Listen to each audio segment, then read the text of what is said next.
दोस्तों, बहुत सारे लोगों के मन में एक क्वेश्चन आता है कि अगर भारत F-35 को खरीदेगा तो ऐसे में उसकी कीमत क्या होगी। क्योंकि बहुत सारे लोग कहते हैं कि F-35 बहुत महंगा है, इसकी कॉस्ट बहुत ज्यादा है, साथ ही इसे उड़ाने का खर्चा बहुत ज्यादा है। तो अगर भारत इसे खरीदता है तो असल में हम पर कितना फाइनेंशियल बर्डन आ जाएगा, यानी कि भारत के ऊपर कितना आर्थिक बोझ बढ़ेगा। और अगर आपको भी यही चिंता है तो आप निश्चिंत हो जाइए। आज की वीडियो में मैं आपको एक एक चीज बताने वाला हूँ। आखिरकार हर एक चीज की कीमत भारत को क्या पड़ेगी, इसके ऊपर आधिकारिक स्टडी हो चुकी है, यानी कि इसके ऊपर एक ऑफिशियल स्टडी हो चुकी है और उसी के बारे में मैं आज आपको बताऊंगा, जिससे कि आपके सारे के सारे डाउट जो भी F-35 को लेकर हैं वो खत्म हो जाएंगे। लेकिन उससे पहले अगर अभी तक आपने इस चैनल को सब्सक्राइब नहीं किया है तो please do subscribe this channel. और साथ ही उससे पहले आप लोग स्टडी की कुछ बातें भी जान लीजिए। दरअसल भारत का एक MRF टेंडर है, जिसके तहत भारत करीबन 114 लड़ाकू विमानों को खरीदने वाला है। और ये लड़ाकू विमान नॉन स्टेल्थ हैं, यानी कि जैसे राफेल हो गया या फिर सुखोई हो गया,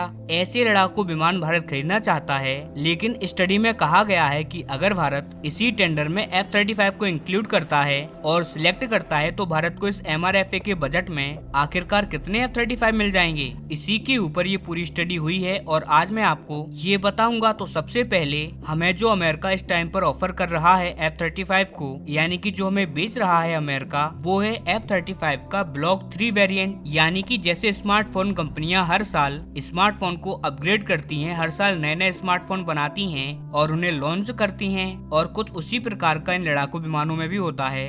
F-35 को करीबन 3 बार अपग्रेड कर दिया गया है और इसी वजह से अब ये वाला इसका ब्लॉक 3 वेरिएंट है और इसमें भी 3 अलग अलग प्रकार के F-35 आते हैं। पहला तो F-35A, इसके बाद B और फिर C।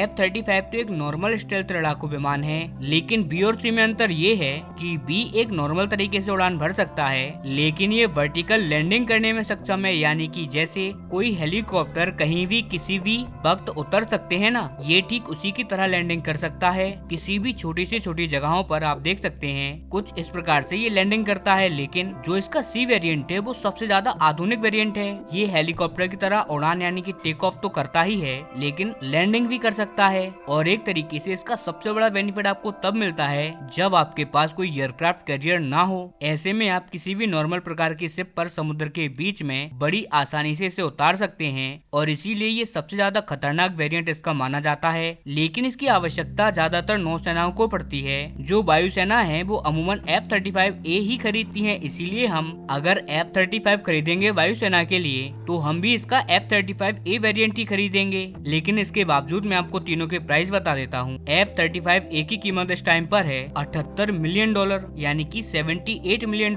और जो F-35B है वो करीबन $100 मिलियन के आसपास आता है, यानी कि 20-22 मिलियन डॉलर महंगा। और यहाँ पर सबसे महंगा आता है F-35C। इसकी कीमत करीबन 125 से 130 बिलियन डॉलर के आसपास बताई जाती है। और अगर हम इसे दूसरे लड़ाकू विमान के साथ कंपेयर भी करते हैं तो दरअसल जो राफेल लड़ाकू विमान है उसकी कीमत भी है करीबन इस टाइम पर $100 मिलियन। अब आप इससे अंदाजा लगा लीजिए कि F-35 महंगा है या सस्ता है। लेकिन एक बात आप याद रखिए कि जो भी प्राइस मैंने आपको बताए हैं, चाहे फिर वो F-35 हो या राफेल हो, वो सेकेंड टाइम बायर्स के लिए हैं। जो फर्स्ट टाइम बायर्स होते हैं उनके लिए ये लड़ाकू विमान बहुत महंगे पड़ते हैं। जैसे कि राफेल की एक्चुअल कीमत तो $100 मिलियन है, लेकिन हमने जब पहली बार राफेल खरीदा था तो वो हमने $146 मिलियन का खरीदा था। अब आखिरकार ऐसा क्यों? तो वो इसीलिए क्योंकि हम इसके फर्स्ट टाइम बायर्स थे। क्योंकि जब हमने पहली बार राफेल खरीदा तो हमें राफेल के लिए सेटअप करना था भारत में, उसे फैसिलिटेट करना था, उसकी सर्विसिंग मेंटेनेंस के लिए हमें हब बनाने थे, उन्हें एक जगह पर स्टोर करने के लिए, उन्हें रखने के लिए हैंगर्स बनाने थे। इसके अलावा भी भारत में जो इसकी फ्यूचर में ऑपरेशंस कैपेबिलिटी है उसे बनाए रखने के लिए अलग अलग प्रकार के इंफ्रास्ट्रक्चर तैयार करने थे और इसी वजह से उसकी कीमत बहुत ज्यादा थी। अब यहाँ पर तीसरा बड़ा पॉइंट होता है कस्टमाइजेशन का। जब भी आप कभी नई चीजों को खरीदते हैं और कस्टमाइजेशन कराते हैं तो शुरुआत में जो दुकानदार है यानी कि जो सेलर है वो आपसे ज्यादा चार्ज करता है, लेकिन फिर जब आप उससे बार बार खरीदने लग जाते हो तो ऐसे में फिर वो आपसे नॉर्मल कीमत लेने लगता है। क्योंकि कस्टमाइजेशन में स्टार्टिंग में खर्चा आता है, लेकिन एक बार अगर आपने शुरुआत का खर्चा दे दिया तो उसके बाद जब भी आप कभी फ्यूचर में खरीदोगे तो फिर ऐसे में आपको नॉर्मल रेट ही देने पड़ेंगे। और ठीक ऐसा ही लड़ाकू विमानों में भी होता है और स्टेल्थ लड़ाकू विमानों में तो ये और भी ज्यादा होता है। एग्जाम्पल मैं आपको देता हूँ, F-35 की कीमत असल में 78 से 80 मिलियन डॉलर है, लेकिन जब आप उसे पहली बार खरीदोगे तो उसके लिए आपको एक प्रॉपर स्टेल्थ फैसिलिटी बनानी होगी उस देश में जिस देश में F-35 तैनात होगा, और उसका खर्चा बहुत ज्यादा है। बताया जाता है कि जब शुरुआती F-35 आप खरीदते हो और उसके अंदर जो कस्टमाइजेशन करवाते हो तो उसकी कीमत $180 मिलियन के आसपास पड़ती है। इसीलिए स्टडी में बताया गया है कि अगर भारत $25 बिलियन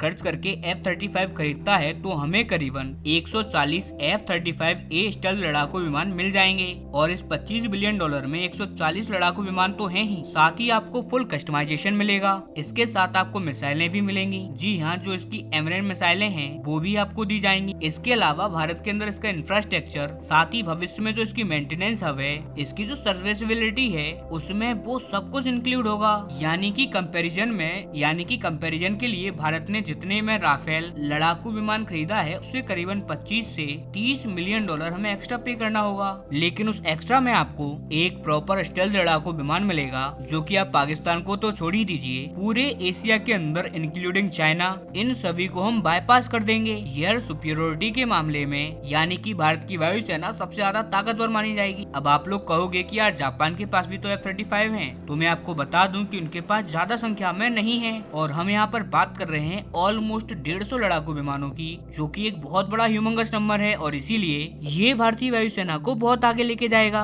और राफेल और सुखोई के साथ मिलाकर इसका कॉम्बिनेशन एक बहुत ही डेडली साबित हो सकता है। लेकिन अब आपको कमेंट में बताना है कि क्या मैं MRF डील के तहत नॉर्मल 114 लड़ाकू विमान खरीदने चाहिए या फिर स्टेल्थ 140 F-35 $25 बिलियन के बजट के साथ। जो भी यहाँ पर आपका ओपिनियन है कमेंट करके जरूर बताएं।